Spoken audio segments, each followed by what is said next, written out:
President Trump, will American soldiers remain in Poland? Will American soldiers remain in Poland? Yeah, I think so. I mean, do you know something I don't? I don't know. We're very happy. If anything, we'll put more there if they want. But they've long wanted to have a larger presence. We have some countries that have more, not too many, but no, they'll be staying in Poland. We're very much aligned with Poland. Thank you. So, you certainly after that, we saw a dramatic picture where we saw the leaders of Russia and North Korea and China together. The first time the leaders of those three countries have been together to sort of show solidarity. You said that they're conspiring against the United States. What do you think they're conspiring to do? And given this, is it reason why you should slap or would consider slapping secondary sanctions on Russia if they're conspiring against the U.S. now? Well, I've already done that with regard to India, and we're doing it with regard to other things. And I put out a truth last night. You saw that. And I was the one that brought it up. I said they're only doing this. They're looking to, when they did what they did, I thought it was a beautiful ceremony. I thought it was very, very impressive. But I understood the reason they were doing it, and they were hoping I was watching, and I was watching. My relationship with all of them is very good. We're going to find out how good it is over the next week or two. I think that we helped China very much, as you know, when they talk about freedom. And I don't believe that, and maybe I'm wrong, I hope I'm wrong, but I don't believe that America, that the United States was acknowledged for helping China to gain its freedom. But perhaps that was just that was a sleight of hand. I mean, I was very surprised. I watched the speech last night. President Xi's a friend of mine, but I thought that the United States should have been mentioned last night during that speech because we helped China very, very much. Do you think they should have invited you, Mr. President? Do you think they should have invited you? You've expressed many times your frustration and disappointment with Putin, but there's no action since you took your office. Don't you worry that? How do you know there's no action? But don't you worry? What actions did you take? I'm with Polish Radio. Okay. How do you know there's no action? Would you say that putting secondary sanctions on India, the largest purchaser outside of China, they're almost equal? Would you say there was no action? That cost hundreds of billions of dollars to Russia. You call that no action? And I haven't done phase 2 yet or phase 3. But when you say there's no action, I think you ought to get yourself a new job. Because if you remember, 2 weeks ago I said, if India buys, India's got big problems, and that's what happened. So don't tell me about that. India is Mr. President, what is your message to Putin?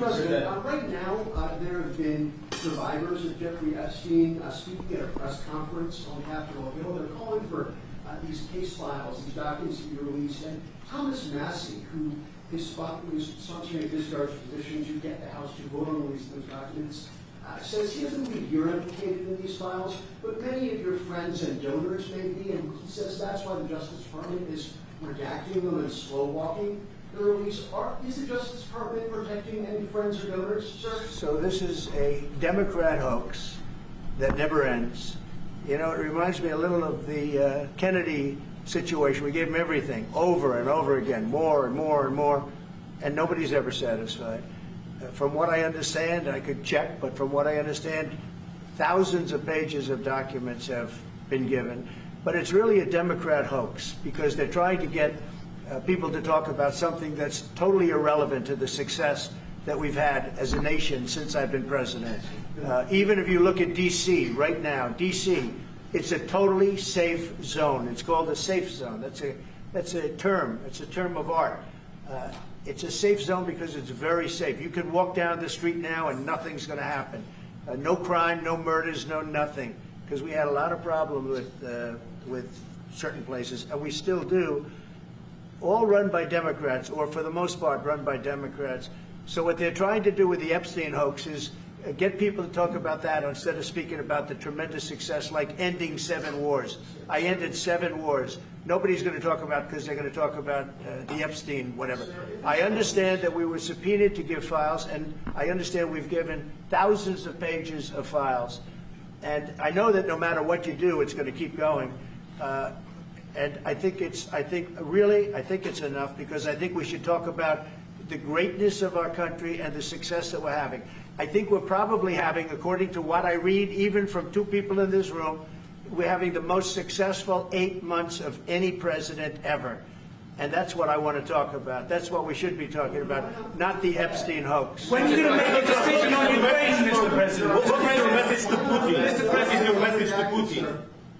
I have no message to President Putin. He knows where I stand, and he'll make a decision one way or the other. Whatever his decision is, we'll either be happy about it or unhappy. And if we're unhappy about it, you'll see things happen. Question on Venezuela. Can you give us a sense of what the U.S. policy, or what you're trying to achieve with the aircraft carriers, or the boats, I should say, in near Venezuela, and also the boat that you mentioned yesterday where 11 people were killed? What was found on that boat, and why were the men killed instead of taken into On the custody? boat, you had massive amounts of drugs. We have tapes of them speaking. There was massive amounts of drugs coming into our country to kill a lot of people.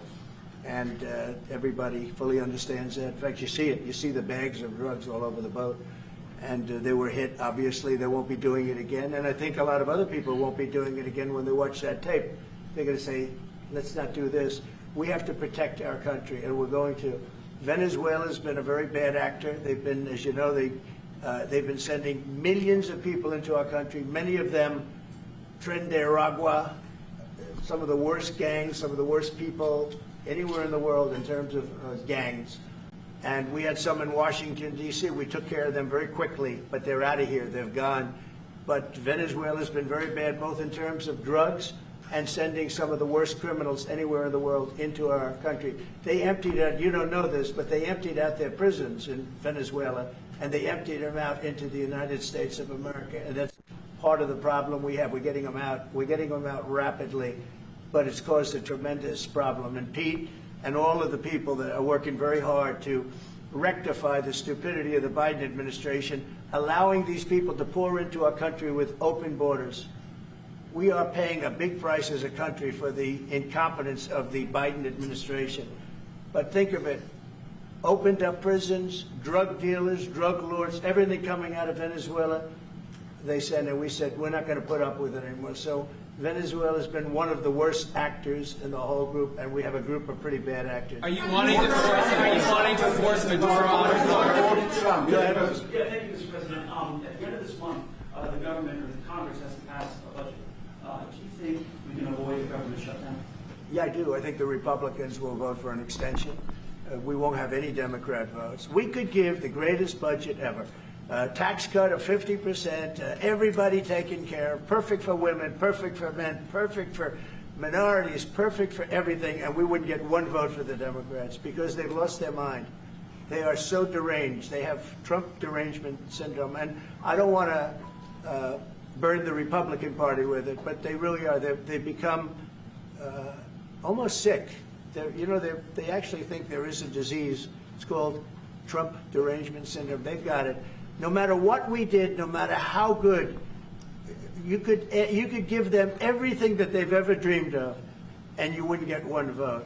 These are sick people, and I think we're going to have a tremendous midterm. What's your message for that you were not invited to the parade in Beijing? Never even thought about it until just now. President Lavrov, what's your message for President? Never even thought. It wouldn't have been my place to be there. 2 weeks ago, you gave Vladimir Putin a 2-week deadline to agree to talks with Zelensky. That deadline is now nearly approached. Can you give us any indication of when you will make a decision? Well, I'm having a conversation with him very shortly, and I'll know pretty much what we're going to be doing. We've taken very strong action, as you know, and in other ways we've taken very strong action. But I'll be speaking to him over the next few days, and we're going to see. I'm going to know exactly what's happening. Mr. President, I'm not happy with all the people. You got 7,819 people killed last week. Russian soldiers and Ukraine soldiers, right? Not American soldiers, not soldiers from Poland, but they're human beings, they're souls. They have parents, they wave goodbye to their parents, and their parents never see them again. That's the end of them. Over a stupid war, and I want to see it stopped.